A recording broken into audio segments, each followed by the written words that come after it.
Okay, so today's daf is daf Kuf Tes Zayin in Yebmot says we learn for a four shleim for Yosef as real ben Chaim Echan and Elazar ben Reuma. We're up to the fourth line on daf Kuf Tes Zayin. We were discussing the issue if a get is found or somebody is reported dead and there's possibility with somebody else having the same name. Can we allow the woman, the wife, to get remarried based on that testimony when it's not so clear that he may not be the only person? They didn't have Tudat Sahuts in those days, identification, social security numbers. All they had was the name. So if you had two people who had the same name in that area, could you trust the report of death or the get? So that was a discussion we had yesterday. We had a machlokas between Abaye and Rava. Abaye says that you're worried that maybe there's another person by the same name and you can't trust it to allow her to get remarried. And Rava says, no, we're not concerned about that. And they each brought proof to their own reasoning. Now we have another story. I will get to the Shtachkach Besura in the fourth line of Daf Kuf Tes Zayin. There was a get that was found in Surah B'Ksiv Ben. It was written in Hachi. This is what it was written in Besura Masa, in this city, in this town of Surah, which was a major town in Bavel. I, Anan Barchia Nardah.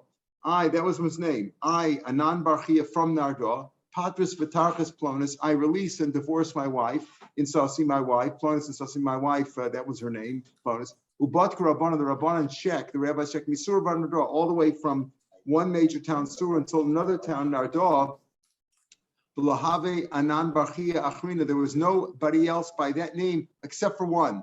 Labar Me Anan Barchia Michagra, except for Anan Barchia from this city, David Ben Nardah, which was David Ben Nardah. That was he was in Nardah. He's from the city Chagra, which is right near Nardah. And Ba'asu Sadi, the Adam came, Ba'amur Dahu Yoma, that day, Ki Ichte Bahu Gita, the day that get was written, because there was always a date on the get. Anan Barchia Michagra Gaban Have. Adam came and said that the only other guy by that name, Anan Barchia, remember we said the get was found in Surah, and it said in Surah in this city, I, Anan Barchia, have divorced my wife. And they said, was there any Anan Barchia around? Well, they checked all the way from Surah to Nardah. They found another Anan Barchia from Chagra, which was like a suburb of Nardah. But the Adam came and said that day that the get was written, the Anan Barchia from Chagra, the other Anan Barchia, Gabon, was with us in Nardah. So it couldn't have been the other guy. It had to be this guy. Amar Abaye. Abaye says, even according to me, that I'm worried maybe there's another guy by the same name and we can't allow her to get remarried because maybe there was somebody else with the same name and she had the same, and his wife had the same name. Here's nothing lo chashinan.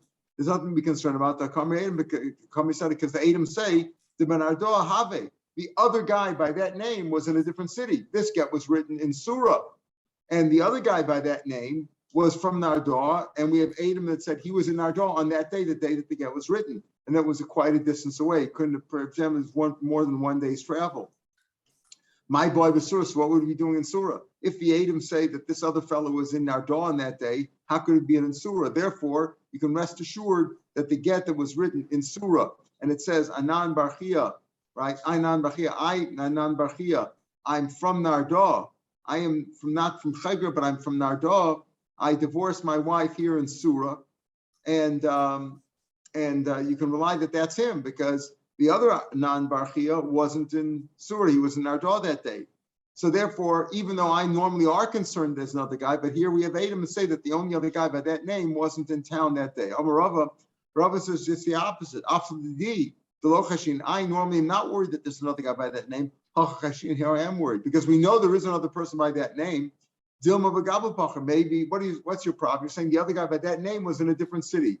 Maybe he went on a flying camel. In other words, maybe he flew there. Maybe for some reason he was able to get there.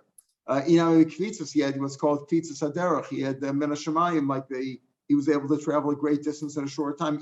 Or I'll tell you a very simple solution. You don't have to look for miracles. He flew there. He got there real quickly. He got there in an unnatural way very quickly. It's very simple. The fact that it was written in Surah does not mean that he was in Surah in that day. Inami mili maser. He gave over instructions. He told the Adam that, listen, I'm from Nardah, but when you write the get, you're supposed to write the get, and you put the date on it, and you put the place that you're writing on it, right? You put the date line on there, which is, you write the place where you write the get. as we've learned. Rav used to tell his scribes, he would tell the scribes, if you're in the town of Shili, that was the name of the town, write the get is taking place in Shili, whatever you write, the IOU, the get, whatever, even though you were instructed to do this in Hini in another city. And if you're in Hini, so write Hini, in other words, don't go according to where the instructions were given to you, you go according to where you write the get. If I was in New York and I said, write this get in Los Angeles, I said, write this get. I'm in New York and I give instructions to write a get. The Adam, for whatever reason, the scribe is traveling to Los Angeles and that's where he writes the get. So when he writes it, he writes here in Los Angeles because that's where he wrote the get. So therefore, it could very well be that Anan Barchia was indeed in Nardah, but the get was written in Surah. So it could be that therefore that there's two Anan Barchias in Nardah. And therefore, we're not sure who gave the get. So that's that. Therefore, it all depends on the circumstances. Now, what was the case? Yesterday we discussed the case of sesames. What happened? Reuven had deposited a barrel or a kilo of sesame with Shimon, and he came one day to pick it up. And Shimon says, "You picked it up already the other day." He says, "Yeah, but here's a kilo of sesame in the same place. That's mine. I gave you back yours, and these are different ones. Do you have any siman on it? It's not like the dead body that had a distinguishing mark on the body that you know for sure what it was, which it was. They had no marks here. So what was the deal with Shemi? Is Shimon believed to say these are not yours, these are mine, or not? Rav Yemar Maloch Hashim, we're not worried that these aren't the same ones, but rather the odds are that these are the same ones. He deposited with him a kilo of sesame, and there's a kilo of sesame in the same jar. We are worried that maybe these are other ones. The halach is that we are concerned that maybe these aren't the same ones. You have no proof of that. So you got to be very careful when you leave a deposit with somebody that you seal it up or you mark it in some way that there could be no doubt as to whose it is. Now the Mishnah said that a husband and wife went overseas. And let's understand, we're going to talk about this over the next few days. Normally, in order to prove that somebody is dead, or marriage or divorce, you need two items, whether it's money or whether it's matrimonial issues. However, the rabbi said that if a woman comes and says that her husband's dead, we believe her because iguna, we don't want her to be a chained woman that, they would travel, the husband traveled, something happened, he was in a war zone, and we believe her. Normally, we believe her. So he said in the Mishnah, if they were in a war zone and she says it, we don't really believe her because maybe she's just conjecturing. Maybe she says he probably died because everybody was being bombed. There were a lot of people. How could he have gotten out? So therefore, we don't believe her until she brings more solid proof and saw that he actually died. She says, listen, I saw him dead in the bed. That's if she reports that he's dead, that's good enough. If one person comes along and says that her husband died, we also believe him. Why? Because, number one, because he's not going to lie. It'll be exposed later on if the husband shows up. And number two, because the woman checks, we rely that the woman checks also because she doesn't want to wind up an adulteress, right? That's what would happen if it turns out that her husband was still alive. She got married to somebody else. She's basically has a halacha like a sota. So we don't want, we assume that she's going to be careful and check. So that's fine if she reports it, or if a stam and aid comes and reports it. However, we're going to see in tomorrow's Mishnah, the Gemara is going to say that there are certain women who are not believed because they don't have her goodwill in mind. For example, her mother-in-law, the Mishnah says, her mother-in-law, her sister-in-law, her co-wife might want to mess her up, put her in a bad way. Or her sister, her future sister-in-law, meaning her husband's brother's wife, right? Who's a potential co-wife.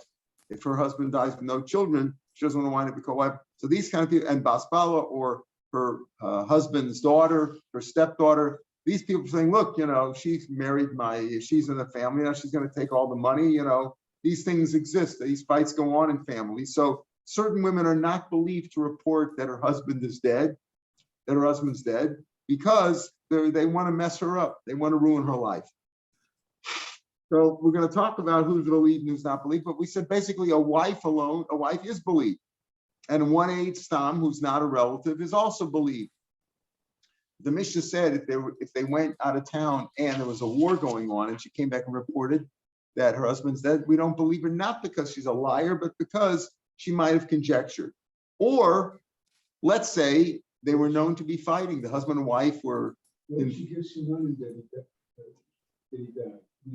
war zone. In a war zone. So if she, even in a war zone, we saw yesterday, if she says, I know that he died in a bed. There was a war, but he died in bed. Then she's believed. There's not a question that she's lying. The question is, did she really check it out? If she says, no, I saw he had no pulse. We checked him out. We buried him. He was dead. Then she's believed. But if there was a fight going on in the family, her and her husband were fighting. She went overseas, comes back and says her husband's dead. So the Mishnah said over there also she's not believed. Now, what kind of a fight are we speaking about? Well, and what's the reasoning for it? So, pardon? Yeah. We'll see what that means. So it's just up. What's an example of a fight? What's a fight in the fighting? When she tells her husband, Gersheni, divorce me. When she was known to tell her husband, listen, I had enough, divorce me. So the Gemara says, all women say that when they get angry. Well, maybe not today, but he says, when they get angry, they say, let's get divorced. You don't want it, let's get divorced. So that can't be a case of an example. That's everybody. If you get angry, you have a temper, you get upset, something, and then you regret it afterwards. But that's not really a real fight. She told her husband, Gerashtani. She tells her husband, you already divorced me. She's known to say, listen, I got a divorce from you already. Get out. Let's split up. So why shouldn't she be believed? If a woman tells her husband, Gerashtani, you divorced me, even though she has no other proof. The get they tear up right away because they don't want her to collect the ksuba twice. I told you that even today they do that. They tear up the get right away and they give her a receipt. But whatever the reason is, she lost the get or whatever, she doesn't have it or they tore it up. But she says to her husband, you divorced me already. So she's believed. Chazaka, we have a presumption. A woman wouldn't dare lie in front of her husband, to her husband. She might lie about it to her friends. Oh, my husband divorced me. He's an idiot. She might say that, but to her husband to say, you divorced me when it wasn't true, the chutzpah to lie like that, she wouldn't lie. So therefore, if she says you divorced me, she is believed. So what kind of a fight are we speaking about over here? Stam like screaming at each other? That's not those things come and go. She yelled at him, divorce me? They all do that when they get angry, right? People say things when they get angry they don't really mean. She says, no, speaking about where she said, you divorced me already. You divorced me, she would believe. But Omer's answers, she says you divorced me, in front of these two witnesses. And then we asked those witnesses, there was no such thing. There was no such thing. She's lying. In other words, normally we believe her if she says you divorced me. But she says you divorced me in front of Reuven and Shimon. They asked Reuven and Shimon say it didn't happen. Okay, so in a case like that, that's where she's not believed. And that's the kind of thing that they're fighting about. She says, you divorced me. He says, I didn't. My time, what's the reason why if they're fighting, she's not believed? Because she's a liar, right? My time is because she's lying. She's obviously, like, she lied about the get. She's a liar. She'll go to any extreme. So she might say that he died, even though he didn't. And even though that would ruin, she could turn out to be an adulteress, but she's so angry and she hates him so much that she would lie. Not because she's a liar, but rather because there's fighting going on, she's not going to check too carefully. I heard there was a bomb in Maripol. Was your husband? Yeah, he's probably dead.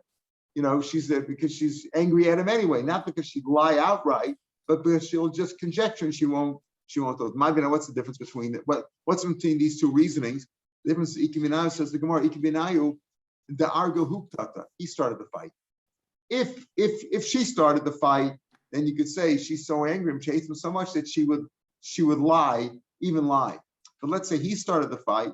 So if he started the fight, she's not going to lie, but she's not going to be careful to check it out. If she heard that he might be killed, she won't check it out that carefully. So Ikibanayu, the argue, if he started the fight, so so he's not going to check carefully, but it's not going to mean that she's going to lie. So it depends on what the reasoning is, what the reasoning for the we say that she's not believed by Iktata. What's the reason? Is it because she's going to lie? That would only be true if she started the fight. But if he started the fight, she wouldn't lie. But she still might not check out things carefully. More now, we ask Ibailu Eidach Iktata. So we talked about her lying. So we said that we don't rely on her, not that she's lying necessarily, but she wouldn't check out things carefully if there's a war going on, or let's say if he started the fight, she's not going to check things out carefully. What about if there's a fight going on between them, but she didn't report that he was dead, an aide came and reported that he was dead? Iboilu at the top line on base. What happens if there's one aide testified that he was dead while they were having a fight? Is he believed or not? My time, Mao. What do you say there? My time. What's the reason why having mishum? He's not going to know about something that's going to be exposed if he's lying about it. So he'll be careful and tell the truth. Again, the underlying reasoning why one person is believed, whether it's her or an aid, is because if there's no aidus, we shumiguna, we don't want to be a chained woman. We don't want to be stuck forever. So the rabbis were makel. But again, what's the reason why one aid is believed? It's probably because she's going to check things out, but also because he's not going to lie about something which is going to be exposed. Because she's going to check it out carefully to make sure she doesn't wind up being adulterous. Even this, like Tata, since there's a fight between them, she's not going to check out carefully. That question stands. So what's the reason why one A is believed? Because he's not going to lie about something that might be exposed. He's not going to say the guy's dead and the guy might show up tomorrow. You don't want to lie and be caught in the lie, right? That's so that's the reason why and therefore he should be believed there too, even if there's a fight going on. Or is the reason why he's believed is because even though it's only one A, but she'll check things out too. But since there's a fight, she's not going to check out things carefully, and she'll just assume that he's telling that he said he thought he's dead, so she says he's probably right and he's probably dead.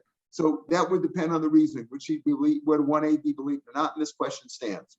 Rabbi Yehuda said, even when the wife comes home and says that he's dead, even when there's no fight and there's no war, we said normally a woman is believed to report that her husband's dead, right? That her husband died. In a case where there's no war. If there's war, there's a fight, so she might do it by conjecture. She won't check. But if normally she says her husband's dead, we believe that her husband's dead. Rabbi Yehuda says no. Only if she's in serious mourning, if she's crying and her clothes are torn, only a case like that. So they said to him, no, that's not the case. Tanya Rabbi Yehuda, what you're saying, only if she's crying and her garments are torn and she looks like she's an avelis.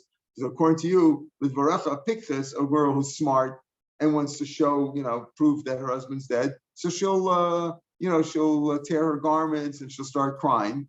Tinase Shota, a woman who's simple and imbecile, who doesn't know how to play the game and act it out. Lo Tinase, she's not going to be able to. It doesn't mean really a Shota. It means a person who's not so bright will not be able to get married. Whether she's crying or not, if it's a normal time, there's no war going on, she comes and she reports that her husband's dead, we believe her. Tells the story, there was a woman who came before the Bezin of Rabbi Yehuda, and Rabbi Yehuda says she's not believed unless she's crying.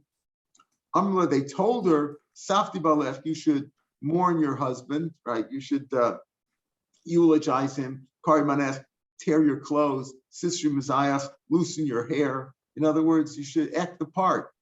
So Alfu Shikra, we're teaching her to lie. Is that what's going on over here? Assuming over here, Rabbi Yehuda holds she has to be crying. So we're teaching her to play the part. We're helping her to lie.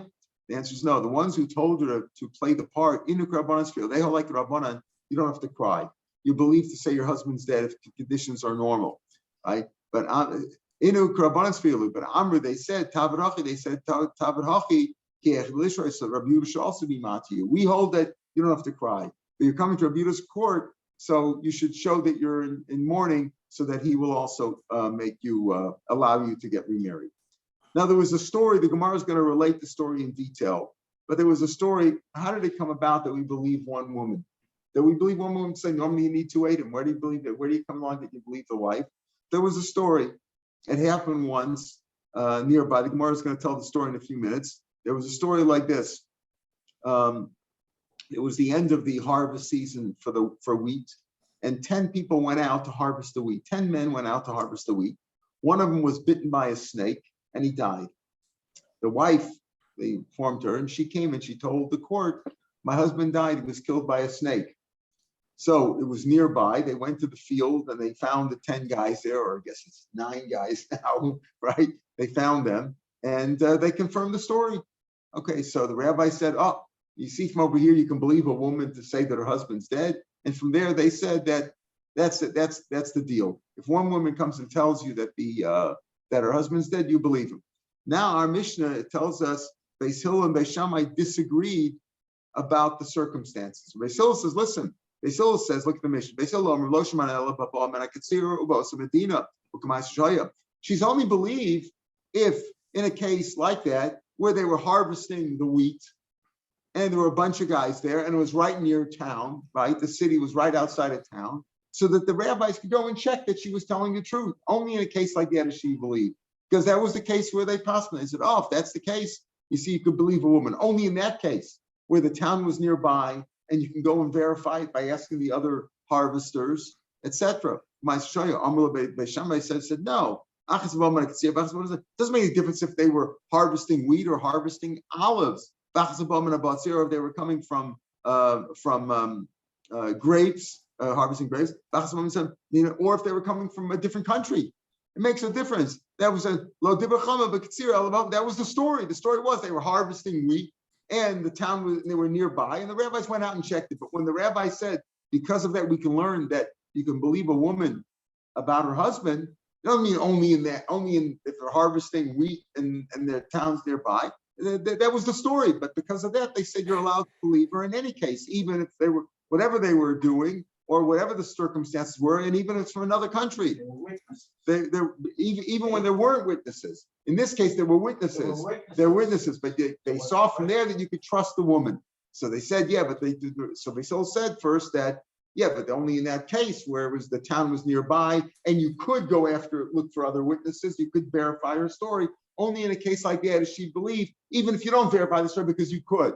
Beis Shammai says, no, that was the story. But once they saw that you can trust a woman to talk about her, to testify about her husband, it applied in all cases, even if they weren't harvesting and even if they were far away.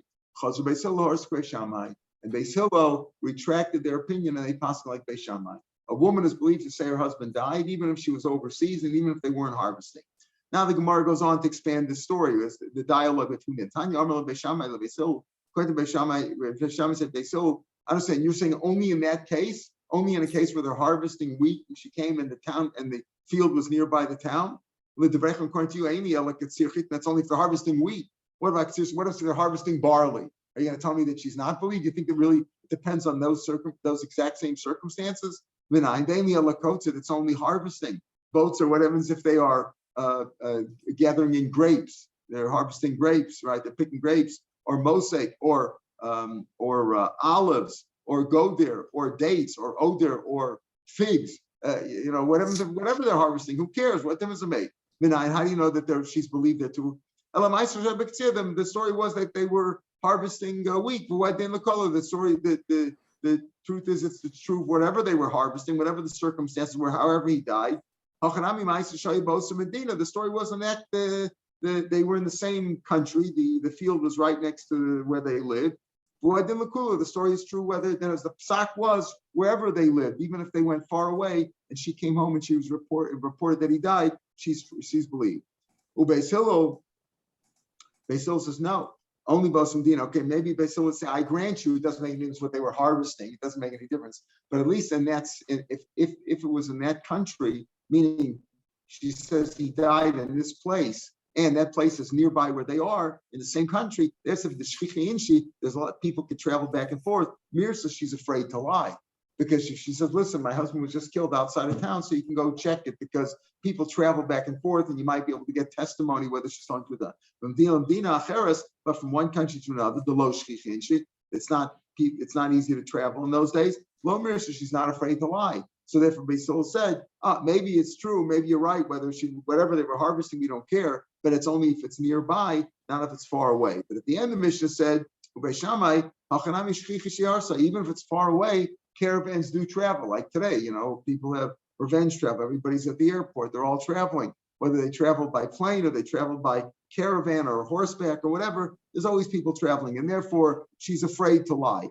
And that's what Beis Shammai argued. And we said at the end of the Mishnah, Beis Hillel agreed with Beis Shammai that a woman is always believed, unless there's wartime or there was a fight between them, a woman is believed to report that her husband's dead. Normally, we trust that she doesn't want to get messed up and she's going to check it out carefully. My Ma'aser Shari. So now that tells us the story that we already told. My Ma'aser, what was the story? That Shmuel. Shilfi Katsir Chitna. It was the end of the harvest year, harvest season. 10 men went out to harvest the wheat. A snake bit one of them. And he died from the snake poison.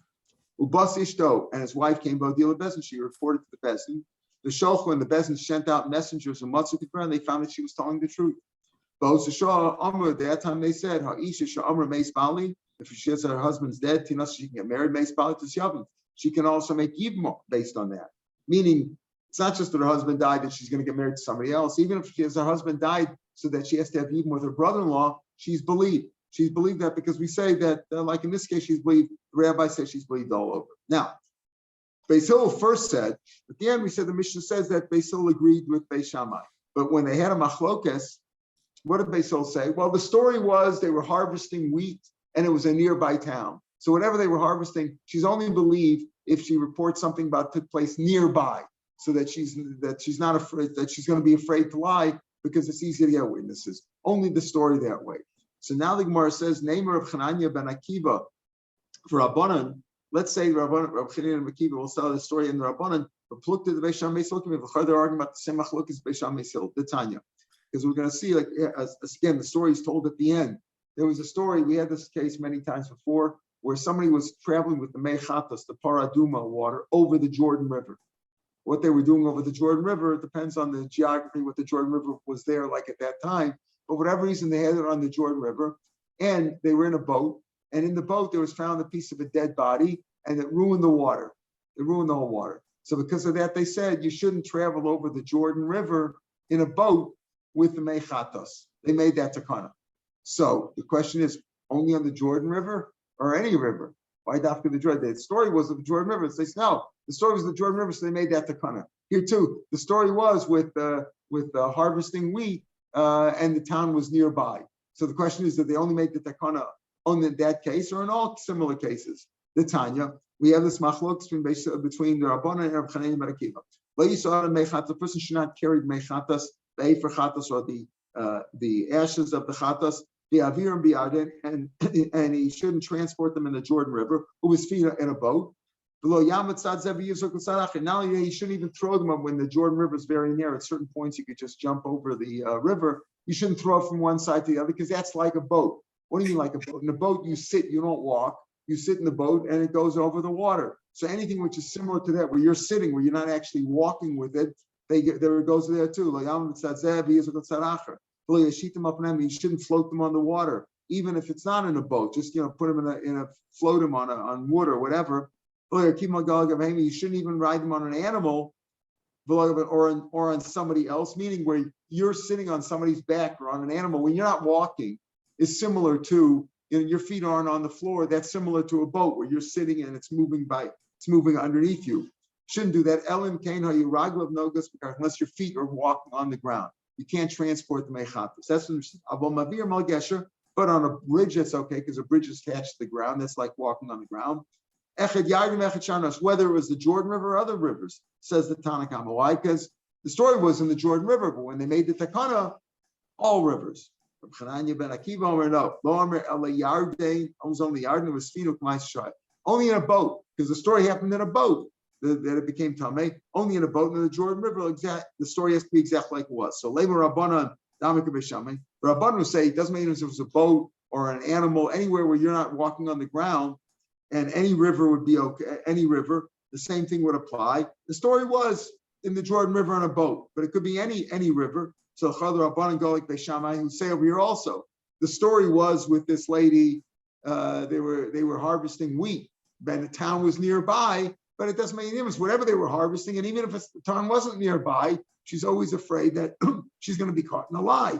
And you believe her in all cases. And Rav Chananya ben Akiva, who said no, in the case of the mechatas, only on the boat and only on the Jordan River, he goes like Beis Hillel, who says, yeah, here too, she's only believed when they were harvesting wheat and the field was nearby. So the Rav Chananya ben Akiva goes like Beis Hillel, and Rabbanan go like Beis Shammai. Rabbanan no. I can even go like Beis Hillel, the rabbi said. The Mir says, the reason why Beis Hillel says that you only believe her in a town that's nearby is because the reason she's believed is because she's afraid to lie. The Makom Karban, she's only afraid if she says it happened right over there in the field nearby. They could be checked out. She's afraid to lie because they'll find witnesses to contradict her. Makom Rachel, she's not afraid in a faraway place. That's why Beisol says no. She's only believed if she's testified about something that took place nearby her home, not in another country. Because in another country, she's not going to be afraid to lie. But over here, the Rabbanan will say, Mali Arde, Mali Shanaros. What's the difference if it's the Jordan River or other rivers? In other words, the Rabbanan could say, we could even go like you want to say, the Rabbanan go like Beis Shammai, and Rabbi Kiva and Chanai Beis Kiva goes like Beisol. The Rabbanan could say, no, we could also go like Beisol. In our case, with the Jordan River, what's the difference with the Jordan River or any other river? The concern is you got to be careful with mechatas and don't let them become tamei. But in the case of the woman testifying about her husband's death, there Beisol says the reason is because only if it's a nearby town where you can find witnesses to verify her story. So there we can even go like Beisol. And Rav Chanina ben Akiva, who says Dafka in the boat on the Jordan River, I can even go like Beis Shammai. I can go like Beis Shammai. Also, mission be I can The reason why a woman is believed is because she's going to check out things carefully. She'll check it out. Therefore, you believe her, even if it was a faraway city, right, or in a different country. Mali Makom Kar, Mali Makom Racham, she's going to check it out. But over here, in the case of the Mechatas, why were they gozer? You shouldn't do it. Because the story was that way. Because Ma'aseh B'Yarden and Mesfina, Davi Maisa, gozer abundant. So in the Jordan, they were gozer because of the story happened that way. So B'Yarden is Fiva, Davi Maisa, the story gozer abundant. B'Sharnos, other rivers, Davi Maisa, lo gozer abundant, or it goes there. My Ma'aseh, what was that story with the Mechatas? So we said the story already. Dam Rabbi Marav. Ma'aseh B'Adam was the story with the man, Badam. He was transporting the Mechatas and the Ephrachatas in the Jordan River on a boat. They found there was a kazayas of a dead body. Kazayas is the shiur that's matami ba'ohel. Right? We learned if you have a bone of a dead body, even the size etzim kasora, even the size of a barley bean is matame if you touch it or you carry it if you touch it. But kazayas is what you need for tumas oel. So they found the kazayas of a dead body on the ground, on the bottom of the floor of the boat, and there was matame de ephrachatas because they were all in the same oil they were all sitting on top of that area of the boat. Maybe they were in the hold of the boat, and the dead body part was there too. So the whole thing became tamei. But also Sharma at that time they made a gzera, they made a decree, the rabbis, and they said, well, you saw the mechatas, ephrachatas, a person should not transport mechatas or ephrachatas, they have even b'yarden mesfina. So the machlokas was, Mekavi says only the gzera was only on a boat and only on the Jordan River, no other rivers and no other means of transportation, only on a boat. Whereas the rabbi said, no, the reason is you shouldn't come to mitame. It doesn't make any difference if it was on the boat or on a horseback or any other means of transport where you're not touching the ground, and it doesn't have to be the Jordan River, it could be any river. Okay, Beis Shammai says the Mishnah. When we say that this woman is believed, remember, what's the basis here? That a woman is believed. Again, not her relatives. Her mother-in-law is not believed to say that her husband's dead, even though it's talking about her son, because we're afraid the mother-in-law doesn't like the daughter-in-law. I raised a son, I put him through medical school, and she's going to be the beneficiary of all this, right? Those are stories like that. So she naturally has an aversion to her daughter-in-law. Same thing with the sister-in-law, others. So, but she herself is believed. When she is believed to say her husband's dead, is she entitled to get her ksuba based on that too? You might say, okay, we don't want her to be an iguna, but this is a money matter. Maybe your husband's really alive. So here's where else on machlokes b'shamay. So b'shamay omer tina says she can get married based on her testimony. But title ksuba, so she can take her ksuba. So says no. Tina says she can't take her ksuba. Omer b'shamay says I understand you. He talked to me, Erva Chamura, you're matzah to get remarried. She might be a married woman, right? She might be married. Maybe her husband's not dead. And you're saying, no, we believe her, she can get remarried. You're allowing a married woman to get remarried based on only on her own testimony. So your matzah something which is a stringent thing, Erva, a matrimonial issue. Below natir mammon akal, you're not going to be matzah, a money matter. A matrimonial issue, which is much more severe punishment of death, etc. That you allow. You're not going to give her the money. Beisil said, one of the rules of a woman who is Hibam, that the Yavam gets the inheritance of the deceased brother, right? Normally, who gets the inheritance? Well, no, the wife doesn't inherit her husband. Normally, children do, but in case of Yavim, there are no children, right? That's why there's a case of Yibam, because there's no children. Who would get the inheritance? The father. The father. When there's no children, the inheritance goes back to the father. If the father's dead, then it goes down to the father's heirs. That's the order. In Yesh Nofel and Babasra, we'll get to it in a couple of years. But we're saying here that when the Yavam takes the place of the when he gets married to the Yavama, he gets the inheritance. But over here, if he's only marrying her based on her testimony, he doesn't get the nachla because it's a money matter, right? What is nachla? Getting assets, money. Well, so here Beis Shammai says she can get remarried based on that. She can also get her ksuba, as if her husband's dead or divorced her. She's entitled to ksuba. Beis Hillel says married, yes, because iguna kil barabanan, because of that. But for example, the Yavam would not be entitled to get the inheritance based on her testimony alone. So he finds Sheinach Nesnach Alpia. Amar Beis Shammai says v'halo mi sefer ksuba. Look at this. Look what's written in the ksuba. It says shukosav lo she'im tinasil acher. What does the ksuba say? That if you get married to somebody else, titli ma'ashikasav, you're entitled to get your ksuba.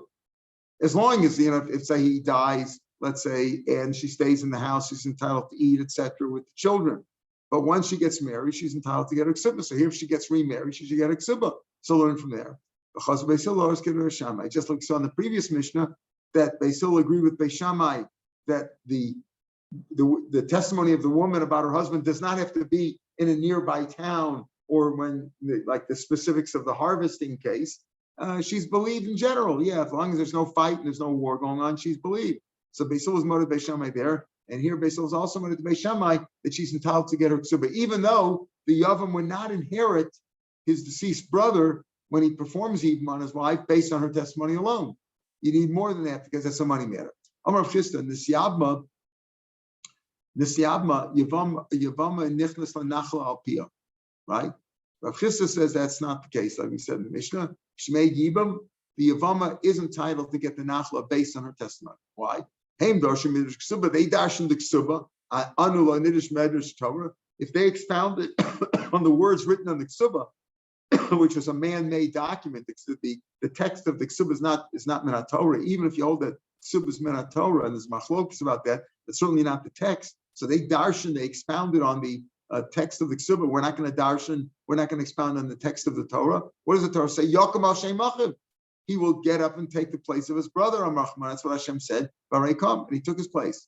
So therefore, even though in the Mishnah, Beis Hillel said, look, the brother, the Yavam, would not get the Nachla. Rav Chisda said the Yavam would get the Nachla if once he performs Yibam, he would get her Nachla. Amar of Nachman. Let's say she comes to Bezin Amar Meis Bali. My husband died. Hatiruli Nasi, please allow me to remarry Matir Nasi. We allow her, like we said before. If there's no war or there's no fight, we believe her. Matir Nasi. And we give her the ksuba, like Beis Hillel was motive to Beis Shammai. Let's say she comes off and she says, she doesn't say her husband's dead. She says, give me my ksuba. She walks and says, I want my money. We don't allow her to get married. Why? Because now it's a money matter. It doesn't look like she's coming, right? She's coming for her money, right? So if she's coming for her money matter, you need two witnesses. We don't even allow her to get remarried on that because now she's, we don't know, if she's telling the truth. She's not even telling that her husband's dead. She's like, I want my ksuba. Why would I want the ksuba? Oh, because he's not here anymore. So we don't even allow her to get married. My time, I took ksuba, so she come for the ksuba, and ksuba needs you need witnesses. What happens? She says both. And I'll say, please allow me to get remarried and give me my ksuba. Now, even though ksuba, since she mentioned ksuba, I took ksuba, so she's coming really for the money, and then you need two witnesses. When a person lays out his claim, he makes out the entire claim. Allow me to get remarried, give me my ksuba, etc. If you tell me that, she lays out all her claims, and therefore the fact that she asked for the money is that's not her main claim. Her main claim is that he's dead, and she wants to be allowed to remarry. So therefore, here too, therefore you allow her to get remarried and get the ksuba. When she says, "Allow me to remarry and give my ksuba," what happens if she says that first? She says first, give me my ksuba and allow me to remarry. So she's coming for the money. and she wouldn't be believed. Oh, Dilma, hold all the other, but my mistress, she doesn't know what allows you to get remarried. Maybe she doesn't know the rules. Maybe she says, if I ask for my ksuba, they'll allow me to get remarried. She doesn't know the rules, and therefore maybe that's why she said that. First, we don't know what the halachas take with that question stands. All right, tomorrow's Daf Kuf Yud Zayin is on the podcast, and we'll pick it up on Sunday from the top of Kuf Yud Ches in Eretz Hashem. Actually, the podcast takes you to the Mishnah and Kuf Yud Ches. We'll start from the Gemara at the top of Kuf Yud Ches on Sunday in Eretz Hashem. Shabbat Shalom lekulam. Shabbat Shalom. Regards. Thank you. Shabbat.